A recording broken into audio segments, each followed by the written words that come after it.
محمد امن میرٹھ سے پوچھتے ہیں مسبوق بقیہ نماز کیسے پڑھے گا؟ اگر جماعت کی کچھ رکعتیں رہ گئی ہوں تو آخری قعدہ میں امام کے ساتھ اتحیات اور دعا و درود بھی پڑھے گا یا صرف اتحیات پڑھ کر امام کے ساتھ سلام پھیرنے کا انتظار کرے گا؟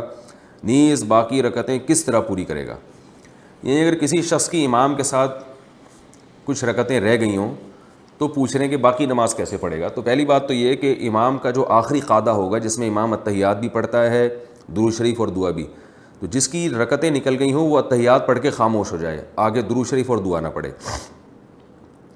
پھر امام صاحب جب سلام پھیریں تو جب دوسرا سلام پھیرنے لگیں تو یہ اللہ اکبر کہہ کے کھڑا ہو جائے، اس کے بعد یہ ثنا پڑھے، پھر اعوذ باللہ من الشیطان الرجیم پڑھے، پھر بسم اللہ الرحمن الرحیم پڑھے، پھر سورہ فاتحہ پڑھے، پھر سورت ملائے۔ پھر اگر یہ رکعت تھی 4 رکعتوں والی نماز، اور یہ نماز جو امام کے ساتھ اس نے پڑھی ہے 4 رکعتوں والی نماز ہے، اور اس کی 1 رکعت رہ گئی ہے، تو یہ سمپل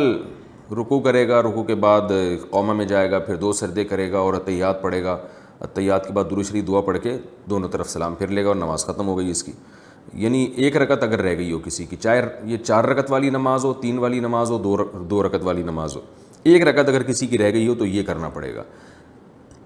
2 رکعت اگر رہ گئی ہیں اور نماز ہے 4 رکعتوں والی تو بھی سمپل، جب امام سلام پھیرے گا یہ کھڑا ہو کے ثنا پڑھے گا، اعوذ باللہ بسم اللہ کر کے سورہ فاتحہ، سورہ فاتحہ کے بعد سورت ملائی، پھر